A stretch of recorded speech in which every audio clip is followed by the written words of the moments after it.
22 de noviembre de 1980. Cerca de Sacramento, California, la policía recibe una llamada desde un lugar apartado en el campo. La víctima es una joven a quien han disparado a quemarropa. La secuestraron, la maniataron y la agredieron sexualmente. Todo apunta a que se trata de una víctima más de esta serie de asesinatos de esclavas sexuales. Los medios se volcaron en el caso. Lo que más preocupaba a la policía era la seguridad pública. ¿Volvería a pasar? ¿Había ocurrido ya antes? ¿Estaría relacionado con otros homicidios? Junio de 1980, Condado de Curry, Oregón. Año tras año, miles de turistas disfrutan del clima cálido y costero, del ambiente relajado y de los hermosos parajes. Se trata de la costa sur de Oregón, al lado del océano. Sin duda es un paraíso para los turistas. Muchos van de pesca o de acampada. La afluencia de turistas está ligada con un alto índice de criminalidad, pero son pocos los casos de secuestro u homicidio. En más de una ocasión, los turistas escalan las rocas y accidentalmente terminan por caer al agua. Pero no es normal que desaparezcan sin más.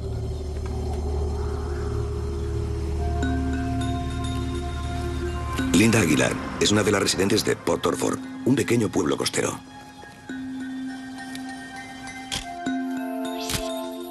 Linda Aguilar era una joven de 21 años. Sus amigas la describían como una chica cariñosa y simpática. Su novio trabajaba en los barcos pesqueros como pescador comercial. Estaba embarazada de 4 o 5 meses. Estoy convencido de que su vida habría girado en torno a su bebé después del embarazo. 7 de junio de 1980. Sin coche propio, Linda decide hacer autostop desde su pueblo, Port Orford, para llegar a la ciudad más grande del condado de Curry, Gold Beach.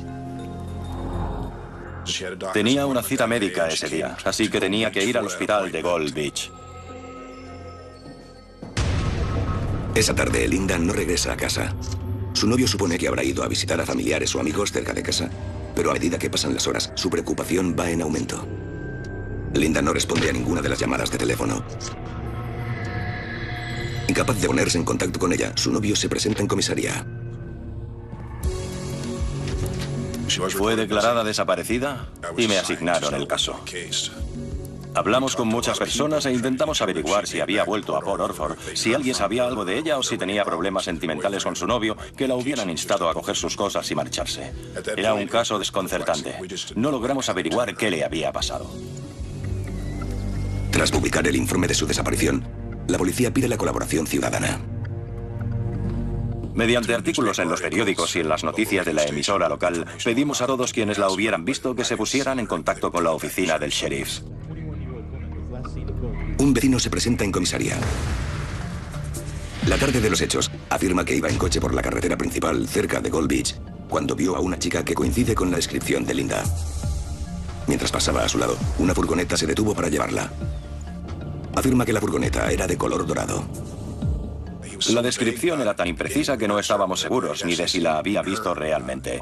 Apenas vio la escena por el rabillo del ojo mientras conducía.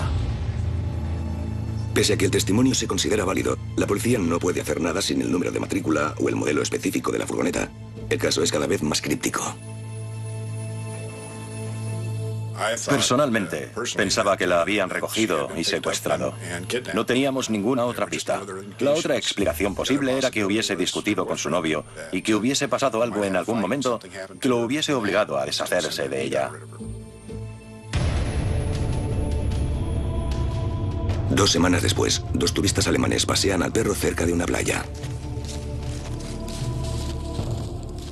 El perro se comportaba de forma extraña y eso llamó la atención de los dueños. Investigaron qué era lo que inquietaba al perro y vieron una cadera y parte de un pie sobresaliendo de la arena. Inmediatamente avisaron a las autoridades de que habían encontrado un cadáver en la playa. El cordón policial rodea el macabro hallazgo. El sargento Denton ayuda a procesar la escena. Mi deber era ocuparme de las pruebas, de fotografiar la escena del crimen. Siempre que excavas en la arena, siempre que tocas algo, siempre que mueves algo, tienes que marcarlo y fotografiarlo. La policía desentierra a la víctima. Se trata de una mujer. Una cuerda de nylon demuestra que ha sido víctima de un asesinato. Tenía las manos en la espalda y las piernas atadas. Estaba claro que se trataba de un asesinato. Nadie muere de esa manera si no es mediante la acción de otro. Hasta que el cuerpo no se desentierra del todo, no se puede confirmar la identidad del cadáver, pero todo parece indicar que se trata de Linda Aguilar, asesinada junto a su bebé nonato. La autopsia revela la brutalidad del crimen. Además de golpes en la cabeza, el patólogo encuentra arena en los pulmones de Linda. Eso significa que fue enterrada viva. Su familia estaba muy afectada. Estaban destrozados porque no podían explicarse por qué había tenido que morir de esa manera. No sabían quién ni por qué lo había hecho. La policía sospecha que la cuerda de nylon es una pista clave para averiguar la identidad del asesino. La soga resultó clave, desde el nudo hasta el número de ramales de ese tipo de cuerda en particular. Esa clase de soga se usaba a menudo en los barcos pesqueros comerciales. Esa prueba nos llevaba inevitablemente a sospechar del novio. Cogimos un fragmento y fuimos al barco donde él trabajaba y comparamos las cuerdas para ver si coincidían. No coincidió con ninguna de las cuerdas que había a bordo, ni con nada que hubiera en su casa. El conteo de hilos no coincidía. Además, tenía una cortada. Por eso decidí hacerle la prueba del polígrafo personalmente. Todos los indicios hacían pensar que estaba siendo sincero, por lo que dejamos de considerarlo como el principal sospechoso y nos centramos en otras pistas que nos habían llegado mediante otras fuentes de información. Esas pistas incluyen al posible testigo del secuestro de Linda. Se somete a hipnosis al hombre que cree haberla visto entrar en la furgoneta.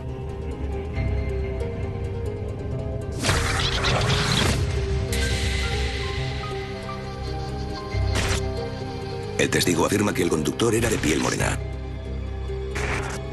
Recuerda a una segunda figura más pequeña sentada en el asiento del copiloto. Sin embargo, no recuerda detalles de la matrícula. Todo apuntaba a que quien la había recogido era un transeúnte, un desconocido, y por supuesto ya había desaparecido. Tras seguir todas esas pistas, llegamos a un callejón sin salida.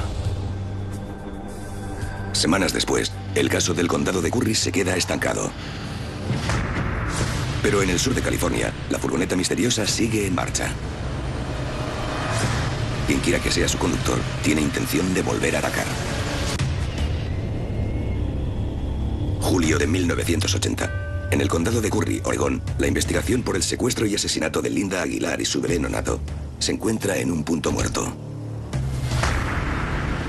La única pista de la que dispone la policía es una descripción vaga de la furgoneta, que al parecer la recogió el día que desapareció. Pese a la importancia que los medios de comunicación de la zona le han dado al caso, a 720 kilómetros al sur de Sacramento, California, pocos están al corriente. Aunque más pequeña que muchas otras ciudades de California, Sacramento también cuenta con un número elevado de desapariciones.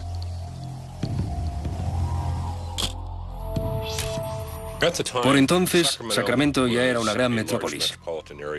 Y los índices de homicidio, robos y agresiones sexuales eran muy altos, teniendo en cuenta que se trataba de una comunidad conservadora.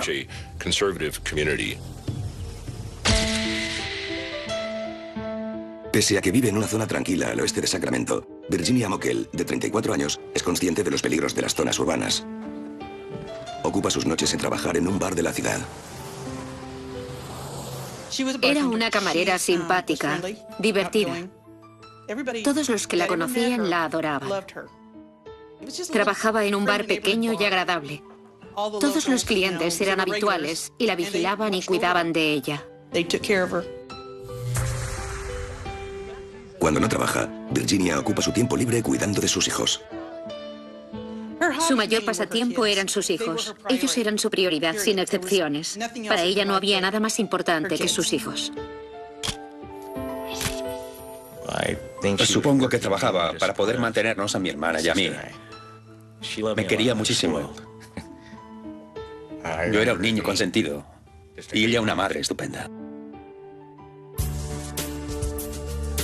16 de julio de 1980. Virginia se despide de sus hijos y va a trabajar. La noche comienza con una jornada cualquiera. Los clientes son habituales, pero hay caras nuevas entre la clientela. Cuando la jornada termina, Virginia se queda para cerrar el bar. Me tranquilizaba explicándome que normalmente uno o dos de los clientes se quedaban con ella y esperaban hasta que entraba en el coche. Pero por algún motivo esa noche no lo hicieron. Les dijo que se adelantaran, que no pasaba nada.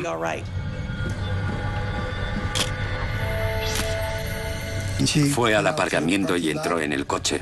Estaba a punto de irse a casa cuando alguien llamó a la ventanilla.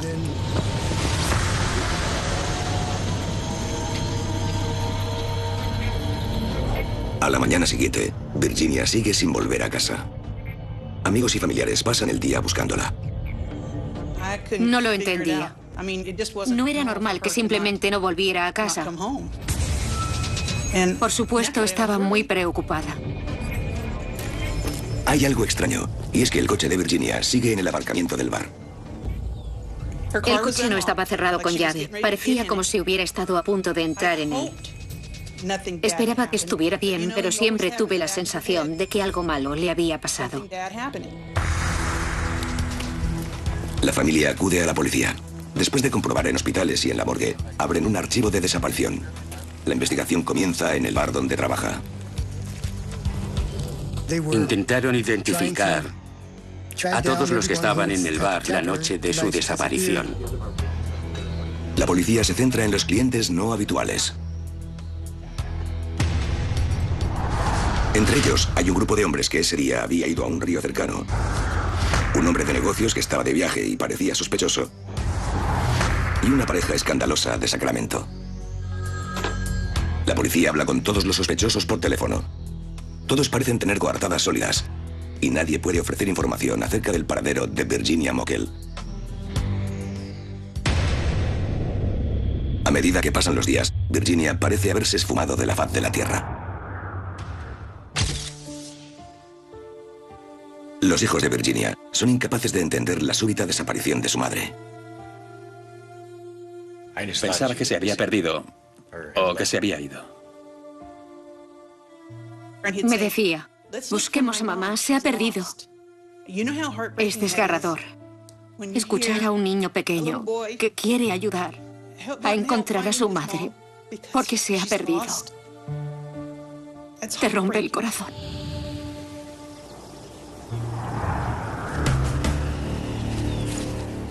El 2 de octubre de 1980. A lo largo del río Sacramento, a kilómetros de donde Virginia trabajaba, los pescadores encuentran algo en la orilla. Es el cuerpo de Virginia Mokell, escondido bajo unos arbustos. La policía peina la zona junto a especialistas en homicidios. Igual que Linda Aguilar, Virginia Mokell ha sido maniatada. Esta vez no con una cuerda, sino con hilo de pescar. Ese mismo día, informan a la familia de Virginia. El sheriff vino a casa para informarme y no me lo podía creer.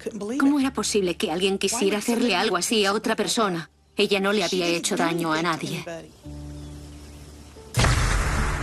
En un espacio de pocos meses, 2 mujeres han sido secuestradas y asesinadas en la costa oeste de los Estados Unidos.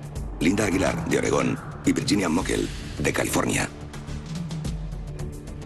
Pese a que la policía aún no ha relacionado ambos casos, un descarado ataque en los meses siguientes descubrirá a uno de los asesinos en serie más retorcidos del país, lo que dará lugar a una importante operación interestatal de busca y captura.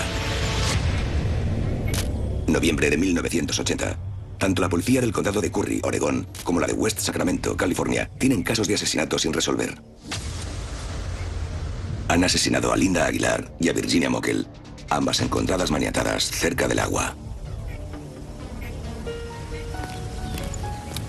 Ajenos al hecho de que un asesino en serie campa a sus anchas, los vecinos de ambas ciudades viven su día a día.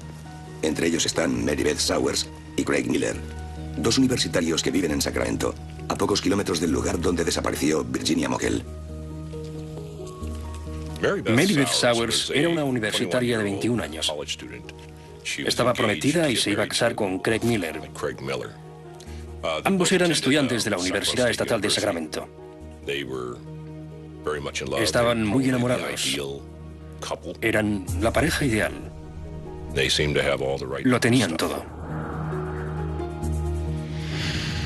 1 de noviembre de 1980, Craig y Mary Beth asisten a un acto social de su fraternidad en un restaurante local de Sacramento. Cuando el acto termina, los dos se despiden de sus compañeros y se van.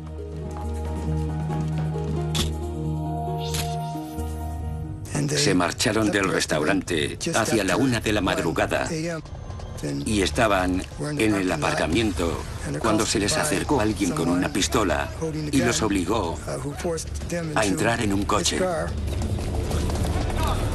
Por pura casualidad, uno de los compañeros de Craig Miller estaba ahí y los vio entrar en el vehículo a punta de pistola.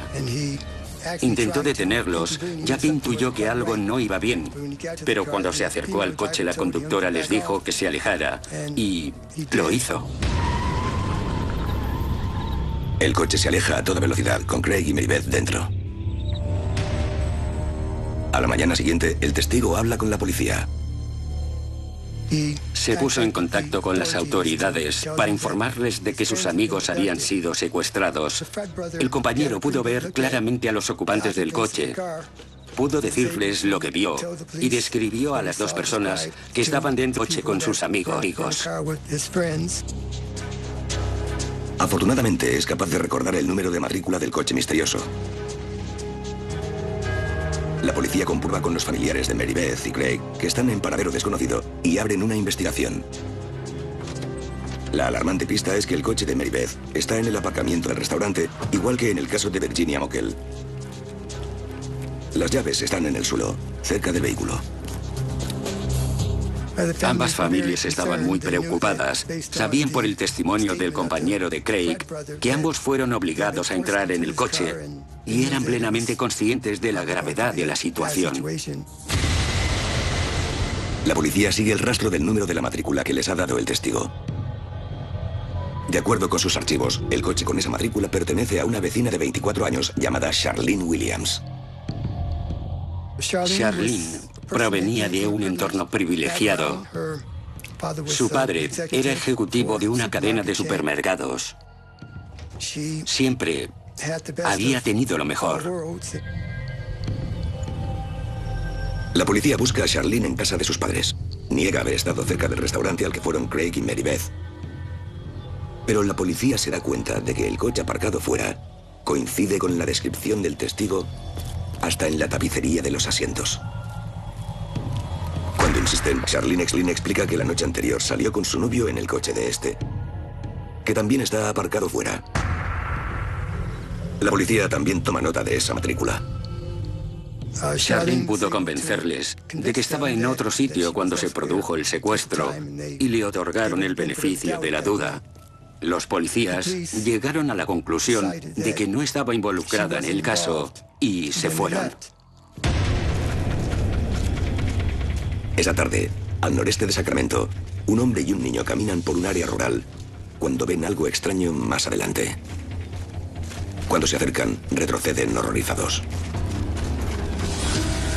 En el suelo se halla el cadáver de un joven adulto. Le dispararon a quemarropa y lo mataron. La policía llega e identifica a la víctima como Craig Miller, de 22 años, que todavía lleva puesta la ropa de la noche anterior. Una vez identificado y tras informar a los familiares, la policía siguió buscando con ahínco a su novia Mary y rezando por su vida. Mientras algunos agentes peinan la zona, otros buscan posibles pruebas. Bastante cerca del lugar, encuentran 3 cartuchos de bala del calibre 25, que coincide con las balas con las que dispararon a Craig. Pese a la búsqueda intensiva en la zona, no encuentran a la arremetida de Craig, Mary Beth. Ahora que todo apunta a un caso de homicidio, la policía decide volver a visitar a Charlene Williams, la dueña del coche que vieron durante el secuestro de Craig y Mary Beth. Sin embargo, nadie sabe dónde está. Es entonces cuando la policía halla una nueva pista. Tras analizar el número de la matrícula del coche del novio de Charlene, la policía descubre que el vehículo está a nombre de Stephen Fail, un nombre relacionado con la investigación de Virginia Mockel.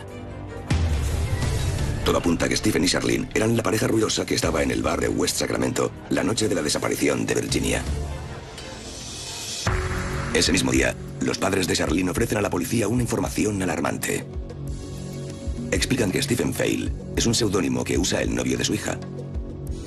Su nombre real es Gerald Gallego. Gerald Gallego era un hombre blanco de unos 30 años. Se crió en Sacramento y se convirtió en un delincuente. Lo enviaron a varios centros reformatorios. La brutalidad de sus crímenes no hizo más que aumentar. Su historial incluye varios robos, además de graves acusaciones de violación, abusos sexuales y pederastia. Según los padres de Charlene, ella ha estado conviviendo con Gallego durante los últimos 3 años de forma intermitente, pese a su carácter violento. Tenía un largo historial de seducir a mujeres y usó esa misma técnica para engatusar a Charlene. La policía sospecha que Gallego, de 36 años, con la ayuda de Charlene, puede ser el responsable de 2 o incluso 3 asesinatos. Pese a que la policía aún no lo sabe, la pareja recientemente ha vendido la furgoneta con la que secuestraron a Linda Aguilar hace 6 meses en Oregón. Tanto la televisión local de Sacramento como la del área de la bahía cubrían el evento. Las fuerzas de seguridad estaban preocupadas por la seguridad pública de los habitantes de Sacramento, ya que el peligro era muy real por aquel entonces. Emprenden una búsqueda de la pareja a la fuga a nivel estatal. Si de verdad son culpables, la policía teme que Gerald y Charlene vuelvan a atacar. 3 de noviembre de 1980. Las policías del sur de Oregón y Sacramento, California, investigan los terribles asesinatos de Linda Aguilar, de 21 años, Virginia Mockel, de 34, y Craig Miller, de 22. La novia de Craig, Mary Beth Sowers, sigue desaparecida. Los principales sospechosos son Gerald Gallego y su novia, Charlene Williams, ambos en paradero desconocido. Si la policía está en lo cierto, están ante una clase de criminal tan peligrosa como poco habitual. Lo normal es que los asesinos en serie actúen solos. Suelen tener un pasado de personas solitarias, de sociópatas. En la actualidad es muy poco común ver a una pareja trabajar junta en un crimen. La policía considera que el único enlace que tienen con la pareja son los padres de Charlene. Creo que los padres se sorprendieron cuando supieron que su hija podía estar involucrada en el crimen. Seguramente pensaban que su participación se debía a que la habían obligado. Esperaban usar a la madre de Charlene como cebo para ayudarles a localizarla, ya que al parecer no tenían mucho dinero y lo más probable era que ella fuese la única persona que podía ayudarlos en ese sentido. En efecto, Charlene se pone en contacto con su madre. Pese a que no le dice su paradero exacto, le explica que se han ido de California y que están en Nevada. Esta información convierte la búsqueda estatal en federal. El FBI se involucró en el caso cuando los sospechosos cruzaron las fronteras interestatales. Estaban claramente a la fuga.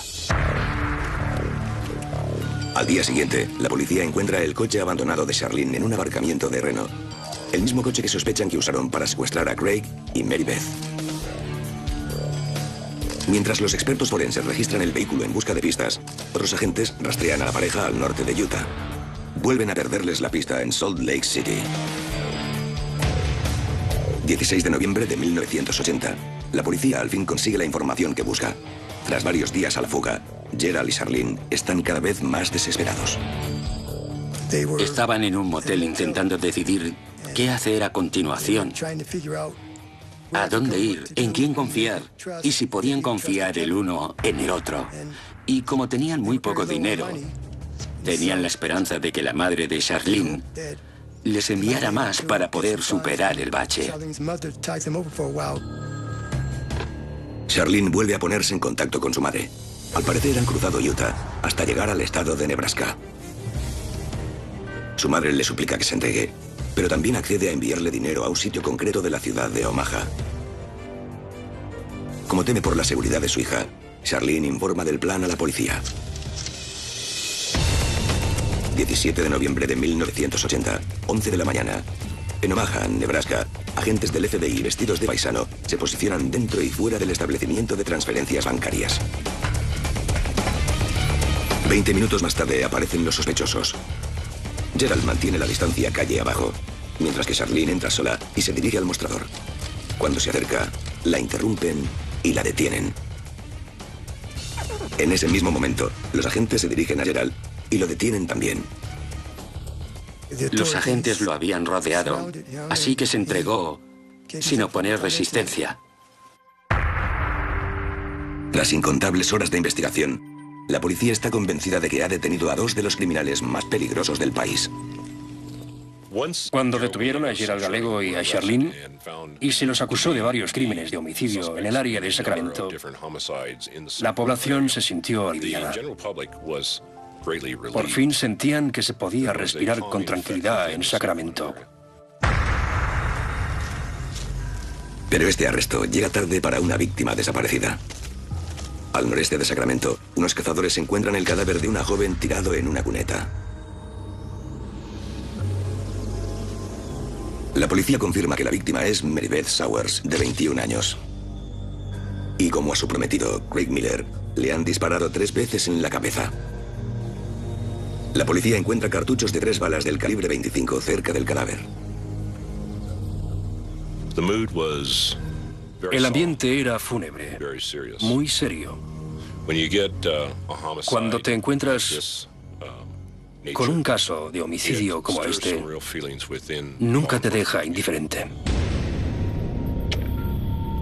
Mientras que la familia de Mary Beth aún trata de asumir la noticia, la policía sigue intentando construir un caso sólido contra los Gallego. Aparte de testigos que los vinculan con 2 casos independientes de secuestro, disponen de pocas pruebas que los relacionen con los homicidios. En el laboratorio del Departamento de Justicia Criminal, el forense Torrey Johnson busca la clave del caso. Con la ayuda de un microscopio compuesto, examina las carcasas y las balas del calibre 25 encontradas. Cada proyectil tiene una marca única del arma de fuego que lo dispara. Se trata de una huella dactilar balística. Cuando un fabricante hace una serie de armas, cada modelo tiene sus características propias. Pero dentro de estas hay marcas microscópicas. Y ahí es donde vemos las pequeñas variaciones de un arma a otra, que a la vista parecen idénticas. En este caso en particular, el primer paso era ver si los cartuchos o las balas del caso Miller estaban relacionados con los cartuchos y las balas del caso Sowers. Y el resultado fue positivo, lo que nos llevó a la conclusión de que el arma de fuego utilizada en las 2 ocasiones había sido la misma. Pero el arma en sí ha desaparecido. Gracias a un registro en casa de Gallego, se encuentra una caja de munición sin estrenar del calibre 25, pero ningún arma que lo relacione directamente con los crímenes. Una intrigante pista lleva a la investigación a un nuevo descubrimiento. Una mujer que trabajaba con Gallego y que conocía el caso gracias a los medios de comunicación llama a la policía. Lo recuerda un día en el trabajo con una pistola del calibre 25 entre las manos. Al parecer explicó que Gerald Gallego trabajaba como camarero y un día un cliente se había quedado dormido en la barra. Gerald pretendía asustarlo y de paso fanfarronear un poco. Dijo a todos que lo miraran y disparó el arma al aire para asustar al cliente, y eso dejó una bala en el techo. La mujer señala a los detectives el lugar exacto del incidente. Incrustadas en el techo, encuentran varias balas de calibre 25. De vuelta al laboratorio, utilizan el microscopio compuesto para estudiar y comparar las balas obtenidas con las utilizadas para matar a Craig y Mary Beth. Como cabía esperar, el resultado es positivo. Ya podía decir con toda certeza que la pistola que habían usado para disparar al techo del bar era la misma que habían utilizado para matar a Craig Miller y Mary Beth Sowers. Relacionamos las balas de los asesinatos con las del techo que sabíamos que había disparado el sospechoso. Era una acusación indirecta. Además de las pruebas ya obtenidas, un examen minucioso de la munición sin estrenar de Gallego revela una pequeña imperfección en el sello de la empresa en la base de algunas balas. Una visita a la fábrica de proyectiles revela que solo unos cuantos miles se podrían haber vendido con tal imperfección tras pasar por un control de calidad. Así que eso demostraba que una relación entre esa caja de munición y las balas de los crímenes y los cartuchos era prácticamente infalible. Como las pruebas físicas comienzan a desbordarse, la pareja detenida comienza a confesar. Ambos admiten estar presentes cuando Craig y Mary Beth murieron, pero se acusan mutuamente de apretar el gatillo. Gerald enseguida dijo que Charlene era la autora de los disparos que acabaron con la vida de Craig. Sin embargo, Charlene decía todo lo contrario, que él mató a Craig y que abusó sexualmente de Mary y después la asesinó. Decía que ella solo era una víctima a quien había obligado a participar con amenazas de muerte. Como la pareja ya se ha dividido, Charlene revela algo verdaderamente impactante. La historia de la pareja, mancillada ya por secuestros, violaciones y asesinatos, es peor de lo que nadie imaginaba. Enero de 1982. La policía de California mantiene en prisión preventiva a Gerald Gallego y su novia Charlene Williams por el asesinato de la pareja de universitarios Craig Miller y Mary Beth Sowers. Tras hablar con la policía, Charlene acusa de los asesinatos únicamente a Gallego. Explica que ella es una víctima más, que él la había intimidado con su carácter violento para participar en los crímenes. A sabiendas de que podría enfrentarse a la pena capital si es declarada culpable, Charlene llega a un acuerdo con la policía. Acepta testificar contra Gallego durante el juicio y explicar detalladamente su historial criminal. Lo que viene a continuación deja atónitos incluso a los agentes más veteranos. Charlene confiesa que poco después de conocerse, Gerald comenzó a contarle sus fantasías sexuales. Una de ellas era conseguir una colección de esclavas sexuales. Su fantasía se hizo realidad. Por insistencia de Gallego, compraron una furgoneta con una cama detrás en la que agredían sexualmente a chicas jóvenes. Fue esa furgoneta con la que recogieron a Linda Aguilar. Cometió el error de subirse al vehículo de un desconocido y terminó convirtiéndose en una víctima. La agredió sexualmente, la golpeó y la enterró viva. Pero Linda Aguilar no fue su primera víctima. Le pedía que saliera, que hablara y que se pusiera en contacto con chicas jóvenes de distintos lugares.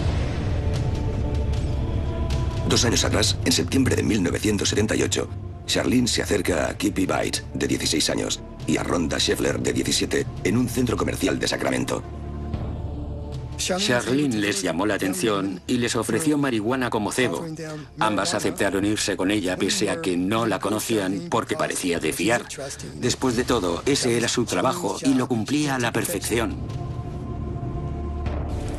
Cuando Charlene las lleva a la furgoneta, Gerald saca la pistola y toma el control de la situación. Las secuestró. Y ella les observó mientras él las agredía sexualmente y les daba una paliza. Las dejó solas en la furgoneta y las arrastró hasta un lugar apartado, donde las asesinó y se deshizo de sus cuerpos. Junio de 1979. La pareja vuelve a las andadas. Recogen a Brenda Judd, de 14 años, y a Sandra Coley, de 13, en el condado de Reno. Viola a ambas chicas y las asesina.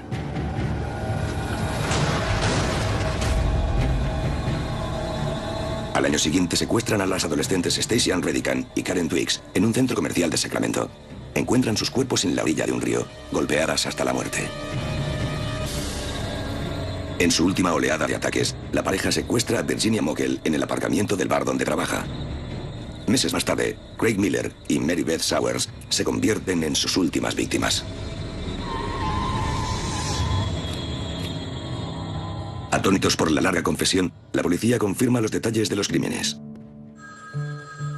En el condado de Curry, Oregón, informan al hombre que estuvo investigando durante meses el asesinato de Linda Aguilar de los últimos acontecimientos. El agente de policía de allí me llamó y me dio los detalles del caso y luego del homicidio. Y entonces me comentó que la testigo decía que nuestra víctima estaba viva cuando la enterraron. Esa fue la clave del caso. Todas las piezas comenzaron a cuadrar. Con al menos 10 víctimas, la magnitud de los asesinatos de las esclavas sexuales deja atónita a la costa oeste de Estados Unidos. Cuando el público finalmente comprendió la magnitud de los distintos crímenes de Gerald Gallego, se dio cuenta de la cantidad de atrocidades que cometió en poco tiempo. Creo que fue una sorpresa especialmente desagradable para la población local. Compadecía a las demás familias porque sabía por lo que estaban pasando. Es una lástima que tantas personas hayan tenido que sufrir. A sabiendas de que solo necesitaban que se le condenase por un homicidio para recurrir a la pena capital, los fiscales se centraron en el caso más sólido. Noviembre de 1982. Gerald Gallego es acusado de asesinato en primer grado en California por las muertes de Craig Miller y Marybeth Sowers. Los medios de comunicación se volcaron en el caso y lo siguieron todo el tiempo que duró el juicio. Estaba convencida de que lo condenarían. Así tenía que ser, ya que se llevó muchas vidas. Y todo por culpa de su lujuria. Era un monstruo. Era un monstruo abominable. Parecía un loco desequilibrado. Además de las pruebas balísticas, la policía cuenta con una testigo clave. Charlene cumple con su parte del acuerdo con los fiscales y testifica en contra de su exnovio. Además, Gallego ignora a su asesor jurídico y decide representarse a sí mismo. Estaba convencido de que lograría engatusar al jurado. Describía constantemente a Charlene como una villana, más que como una víctima. Ella se mantuvo firme y el jurado no le creyó. Mayo de 1993. El jurado declara culpable a Gerald Gallego de asesinato en primer grado y secuestro. Lo condenan a morir en la cámara de gas de la prisión de San Quentin. Para asegurarse de que no obtenga una reducción de su pena en California, lo juzgan también en Nevada por los asesinatos de Stacey Ann Redican y Karen Twiggs. El resultado es una segunda pena de muerte. Me alegré muchísimo. Por fin sabía que se estaba haciendo justicia. Me sentí aliviada. Pese a que no se trate del ojo por ojo y diente por diente, estaba convencido de que había matado a tanta gente que merecía que lo mataran a él también. Pese a estar presente en todos los crímenes, Charlene consigue una pena con la que muchos no están de acuerdo. Como parte del trato, la condenan a 16 años de cárcel. A veces tienen que ocurrir cosas así para poder resolver un caso. No podíamos saber hasta qué punto estaba implicada, ni hasta qué punto él la había estado coaccionando, ni qué hizo de forma voluntaria, ni qué le obligó a hacer. Siempre nos quedará la duda de si realmente era inocente o solo nos estaba manipulando. En 1997, tras los 16 años de condena, Charlene Williams sale de la cárcel sin mayor revuelo. En cuanto a Gerald Gallego, logró posponer su ejecución en varias ocasiones tras recurrir a apelaciones. En 2002, todavía condenado a muerte, murió tras una larga batalla contra el cáncer. A día de hoy, el dolor causado por el asesino de las esclavas sexuales no ha desaparecido. El recuerdo de los Gallego, que cruzaron de un estado a otro en más de una ocasión, y posiblemente con las víctimas con ellos, aún aterra y atormenta a muchas personas.